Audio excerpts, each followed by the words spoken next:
Yes.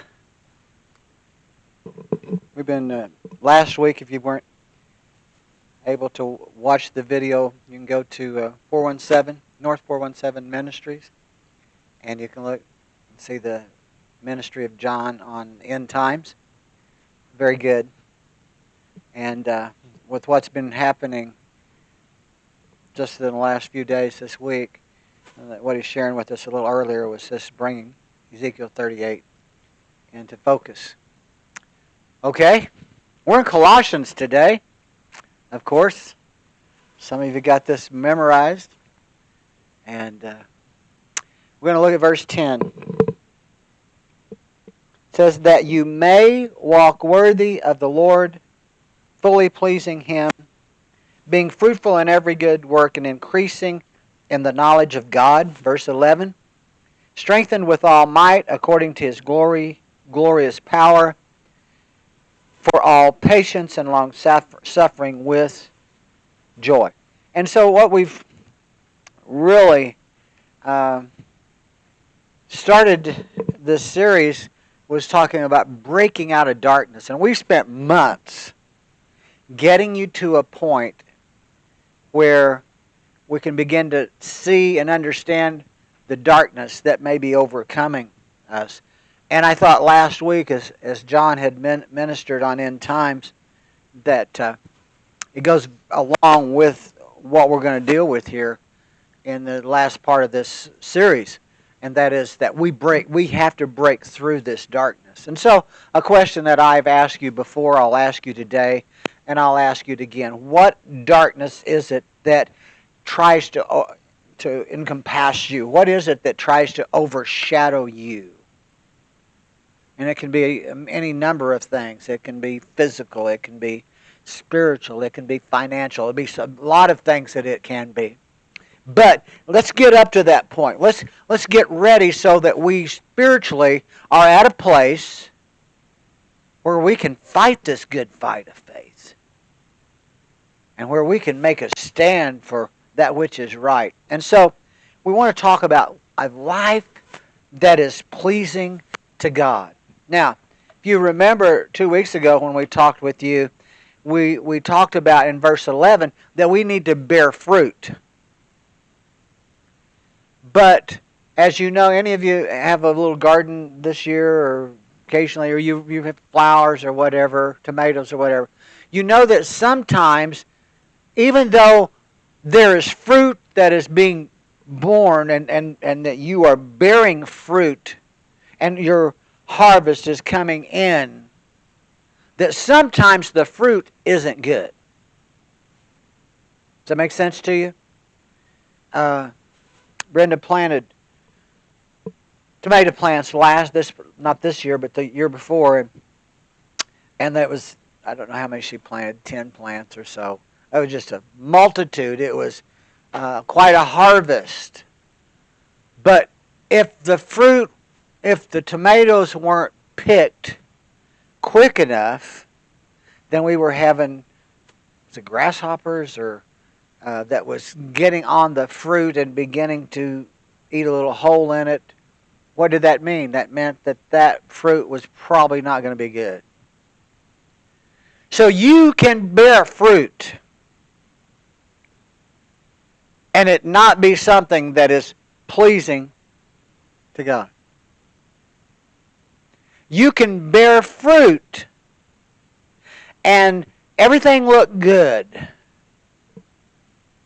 People recognize what you're doing. But there's no source to sustain you. Are you still with me? Because the fruit that is being born in your life may not be good fruit.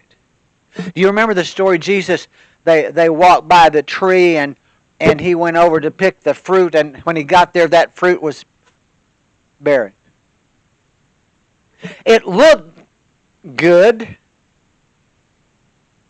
but it wasn't good. Are you still out there? So sometimes we can go through our life and things look really good, but there's inside there's rottenness. Oh, And we talked to you about that. You remember that? And I'm sure some of you went home and you thought, oh, I wish you'd get past that and get on with that. But this thought of bearing fruit's a present thing. You see, we think of when you put your garden out in the spring, you're expecting to receive fruit, vegetables from that through the summer. And maybe if you're lucky, I remember one year we had some tomatoes in October. But after that, once that frost comes, it's probably done, right? Well, here's what the idea here is not just a seasonal act. It is a continuous, a present. It's every day. Now, you know this. How many know that when you plant your whatever, your tomatoes, you know, you got to wait a certain period of time before you get fruit. And maybe you're not going to get every day, you're not going to get something off of that vine. Maybe you will. But what this word, and the one that we see in the next one talks about growing, it's present. It's right now. It's active. It's consistent. It keeps on and on and on. So the second thing that we see in this, that you would bear fruit, being fruitful in every good work, and that you might grow. Grow in that knowledge of God. And again, how many of you ever lived on the past? Or you maybe you had a big dinner, and so you didn't eat your evening meal. And your body was being sustained by what? By what you had earlier. Sometimes in our spiritual walk, we're really not growing, but we're living on the past. Oh, stay with me. But at some point, hear this, at some point, there won't be enough left in reserve to get you through. So you're not growing. I remember years and years ago, I heard someone say this, and you know, that if you are not moving forward, if you are not growing, you're going backwards. So the word here is that we would grow. That's present. Now here's something else. It's personal. It's talking about your personal spiritual enlargement. How many say I know more today? I know more things about Jesus. I know more things about the Word. I know more things about Christianity than I did 5 years ago. How many say I don't know if I've grown much in the last year?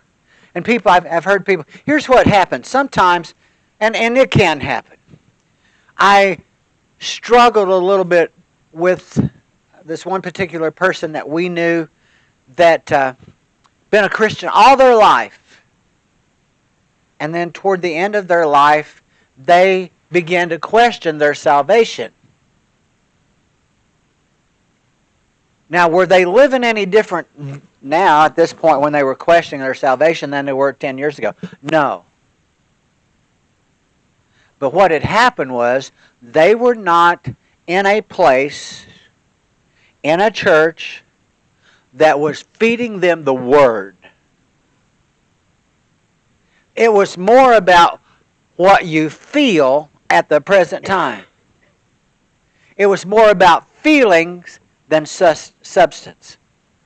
Now, what does the Word say? Faith is the substance of things, the evidence. So there's a substance, but there's also evidence.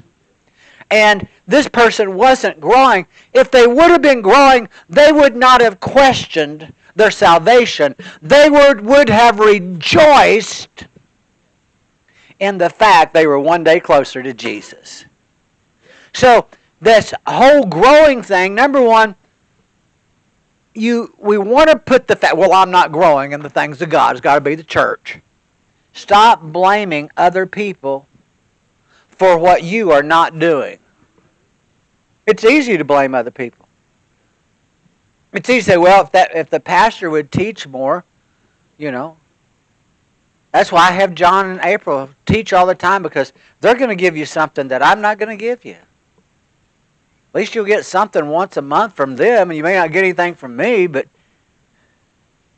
what am I saying? I'm saying that we are to be in this position of growth.